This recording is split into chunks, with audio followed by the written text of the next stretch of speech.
Hi, I'm Pat. Hello, everyone. I'm Sun. Welcome back to our TRE podcast series. Both Sun and I are certified TRE providers in Hong Kong. Today, we're so happy to have our beloved trainers and teachers, Ching and Michelle, to share their experience and insights on providing and teaching TRE. Welcome, Ching and Michelle. Hello. So let me first introduce Ching and Michelle to you all. So let's start from Ching. Ching practices TRE as a certification trainer and provider. She is also an executive coach, a veteran in management, and supporting people to achieve excellence. With her in-depth knowledge about the body and the nervous system, coupled with her expertise in people developmental skills, Ching's teaching and provision of TRE offers unique opportunities for self-growth and self-knowledge. And then Michelle. Michelle also works as an executive coach and a TRE certification trainer and provider. She has lots of experience working with a wide range of clients throughout North and South Asia, and she trains over 1,000 people annually.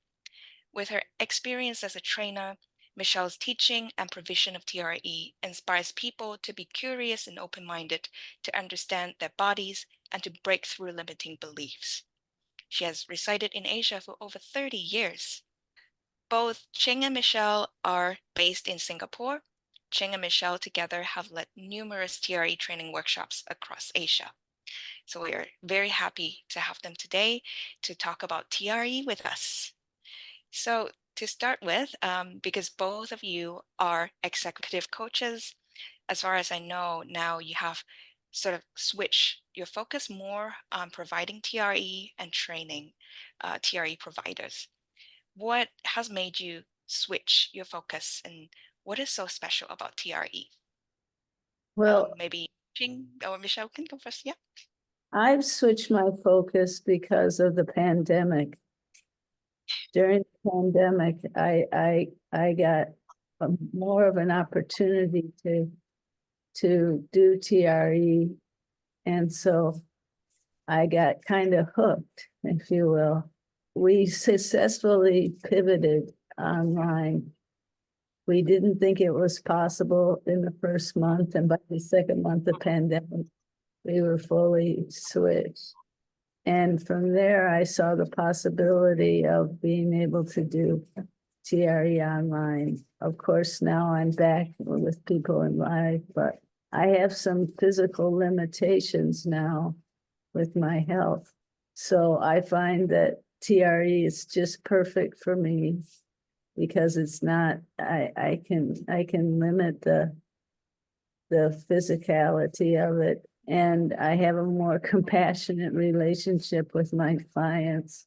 But Ching is still going strong in the executive coaching area. Thank you. Yeah. For me, it's not so much of a switch as much as an add-on. This is about 9 years ago, and I've always been a coach for a long time, like my second career. But I also realized that I needed something for my own body practice. It's quite difficult to make a transformation without getting your body involved, right? Because you use your body to create so many results in your life. And I wanted something for myself to get myself grounded, get myself to be in a state where I feel more in touch with my body. So in doing that, what was powerful about it was I realized that actually more than just a somatic practice, it actually reorganized my own nervous system. I felt much safer within myself.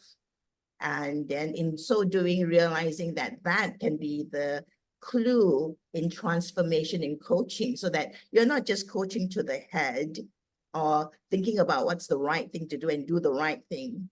And even though when you know you should do the right thing, the body may not cooperate. So that TRE was another way to come into another lens that I could use in coaching for transformation work. Yeah.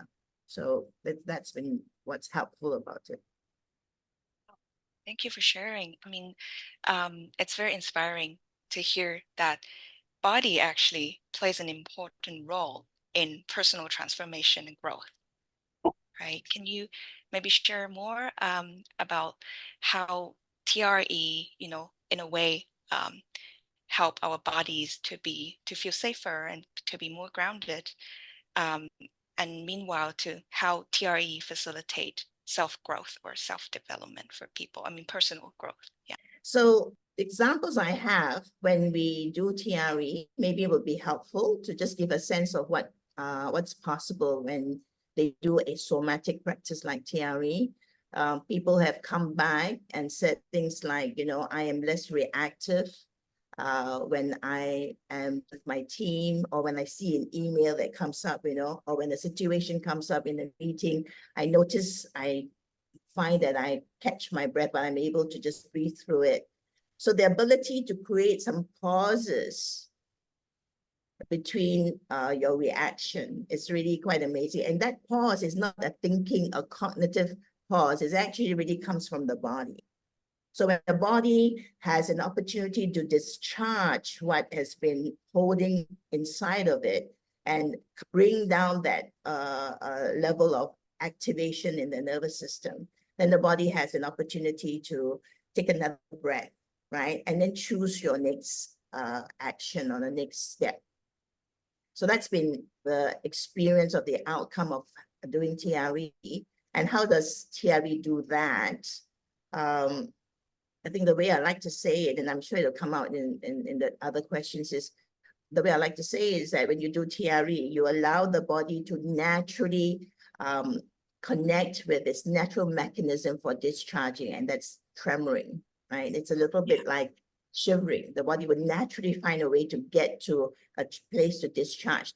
The difference is now, because we're aware of it, we give permission for the body to do that discharge. I've in my career snuck TRE into different kinds of transformation workshops. Say, for instance, a transformation workshop on shadow, doing shadow work. There's a lot of resistance to doing that work. There's a lot of resistance in that. If I put TRE in that workshop and don't even have to emphasize it, I find that they're more open, more grounded, but they're not doing it so that they can become more open and grounded. They're just doing TRE. So it works on a very subconscious level. So I like it in transformation work because it makes people more open, more grounded. Wow, interesting. So that means TRE somehow, because sometimes when we do it, we just feel stress is gone, right? More relaxed. But actually on a deeper level, it is changing us, right? Like more openness and more be more grounded, and also less resistance, less reactive. And yeah, this is just amazing. Thank you for sharing this. TRE can achieve self-growth or self-development, personal development, without the person speaking about or dealing with their trauma. However, from our experience of providing TRE, we find that people often come with some expectations on dealing with their psychological trauma through TRE, because TRE is basically trauma intention releasing exercise, right? So what do you think about this? Maybe Michelle, you can share your insights on this. Well, big T trauma and little T trauma are different, right? Mm-hmm. There's a saying now in the trauma world. And sometimes the body just isn't ready to let go of the trauma because they need to do some other work. So we gotta look at the individual. Some people come to us after doing a lifetime of personal work. Some people haven't done any personal work and they come to us. So we need to start where they're at. Some people have done so much talk therapy they can't talk anymore. And some people have never done talk therapy. So sometimes TRE isn't the only tool as well. It depends upon what they've encountered in their life. and where they're at. Everybody's at a different stage in personal development. So that's what I look for. What kind of personal work has this individual done? So for me, it's depending on the audience, right? The demographic. So I have different kinds of people come for TRE. And if I work with people in the corporate world from a really coaching perspective, we really don't talk about trauma at all. But the response at the end of if they continue to practice, how they are being with other people really shifts the mood and the relationships such that it actually, in some level, heals a little bit of the trauma. I mean, it could be a big trauma, it could be a small trauma. But I think for people who, as Michelle said, they come in and they say, I have all these trauma and I really want to work with it. Sometimes I find I only end up able to do grounding kind of work. How do I create more and different strategies with them so that they can practice that? And then when they do TRE, the discharge doesn't feel so big and overwhelming because they can always go back to ground themselves as well. And also, as Michelle said, I agree totally that, I don't look at any one modality as a way to resolve what's going on for us. Some of these people come to me from a natural path. They really do functional medicine. They come in because they recognize that they are under a huge amount of stress. And so together with taking the right supplements, together with taking exercise and everything else, and then they have TRE as well, that really helps in the healing journey. But I think you touched on one thing that we say is the unique part of TRE when it deals with trauma is that the story's not required. We don't need them to do talk therapy with us. That's why, as a provider, we never ask why. Why are you shaking that way? Why are you having that emotion? We let them, we just leave an openness and a curiosity and let them offer up what they're willing to say. We never push people in TRE. We never demand of them to go someplace to answer a question. It's all choice.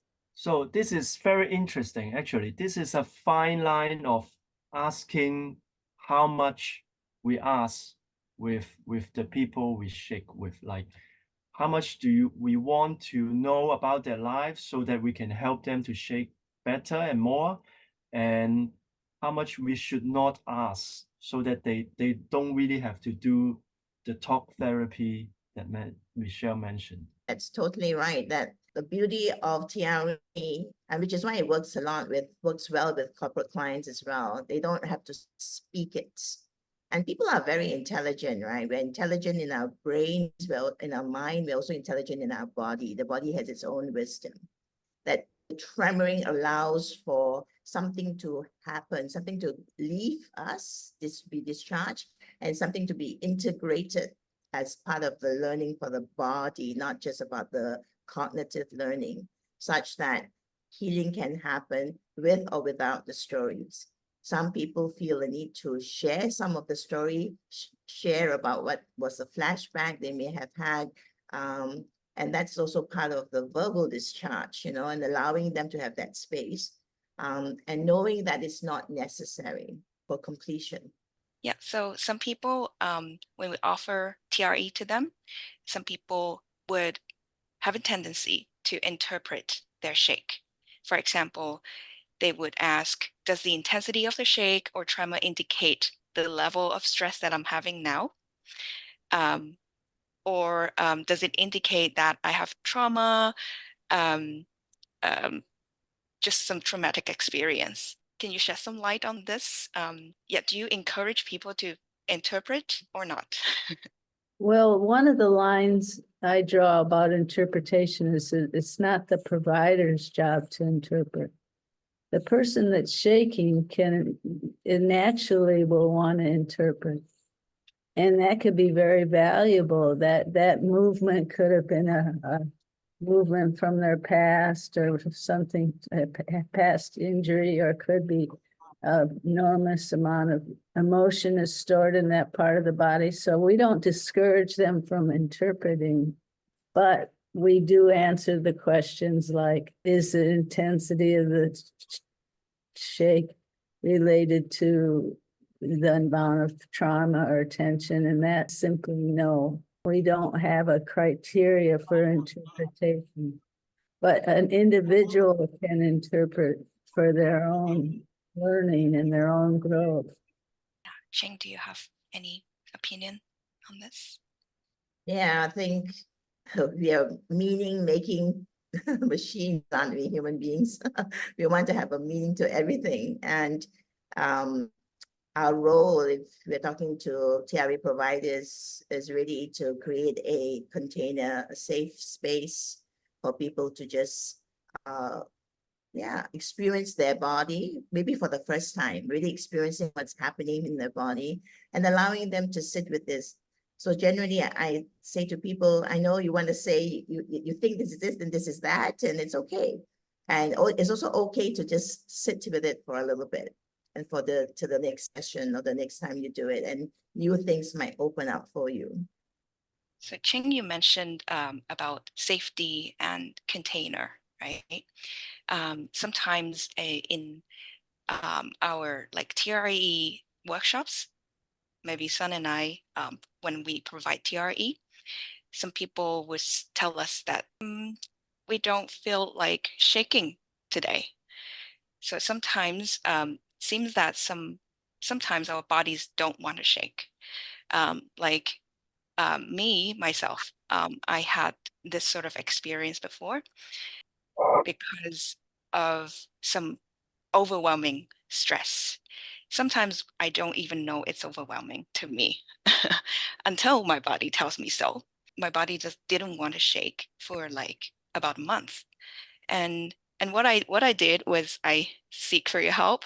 And so you provided several sessions to me, and then I feel I can shake again. So yeah, I'm just thinking maybe it's also about safety, right? With another person that you trust. The container is bigger, there's more safety so that our vulnerability can be contained well. So usually when people tell me that their bodies don't want to shake, I would tell them that it's normal and sometimes we feel too vulnerable to shake. So maybe Ching, could you first, then Michelle, shed some light on this and how can we deal with this, like when our bodies don't want to shake? I think when the bodies don't want to shake can come from so many places, right? So you brought up the place where there was an event of being overwhelmed and then the body doesn't feel safe or ready enough to tremor. And I think you're right. So the space for being witnessed cannot be underrated. You know, it's just amazing, cannot be overrated actually, because it's really powerful for the body to be witnessed in what is happening for it at that point, and to be witnessed in a non-judgmental way, and to be witnessed with patience can allow the body to just naturally just get a little bit more grounded, so that then the tremor can appear again. The example I would give is even myself when I'm very upset or just overwhelmed, and I would lay down and I think, oh, this is a good time to shake it off. And then I find that I may shake, but at the end of it, I still feel very unsettled because already internally not grounded enough to have that tremor, because the tremor reminds me of when I am nervous or upset, because then I tremor even more, right? So recognizing that and knowing that, okay, if the body says it's not ready, the body is wiser than my brain. So I take a step back, find different ways to ground, find a different person to talk to, and be in witness of what is showing up for me right now, so that I can then eventually to tremor. Yeah. One of the important things that we want a shaker to leave a session with is some level of personal awareness of their body, of their nervous system, of whatever's important. If their body's yelling at them, I don't want to shake, it's important that we get them to listen to that But that's different than I can't shake, right? I don't want to shake and I can't shake. Can't shake is more what Ching was referring to, issues of safety. I don't want to shake is probably, could be related to safety, but could be related just to that person's never had a choice and they're finally finding their voice to have a choice, you know? So that distinction needs to be there. I don't want to and I can't. That's a very good differentiation. Actually, some of the participants of our workshops ask us if there is anybody who doesn't shake at all, like who can't shake. What's your opinion on that? Yeah, all of us have a pulsation, right? If you're alive, there is a pulsation, whether it's your heartbeat, or even just the blood moving through the breath, the pulsation of the digestive system. There's always a pulse. So there's always going to be a tremor, whether it may be very small. So I would say that everybody has a shake and everybody will shake. The question is, how are we creating the environment such that they could do so? The mantra I teach my providers is everybody shakes, but everybody shakes differently. So not to have an expectation that the shake is one way or another. That some shakes can be very internal and very intense, and some can be very external, very big, and not necessarily that intense for the shaker. Yeah, everybody shakes. Yeah. Some people also ask us, will there be one day that I will shake off all my trauma, all my stress, and then my body won't shake anymore? I think we know the answer to that question. Life is a journey. Your shake will change over time, but not necessarily change because you're done. It's just you're in a different place in your life.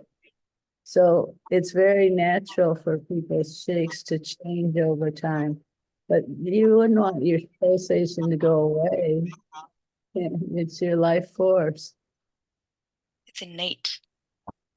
How about Ching? Do you have any opinion? Oh, same.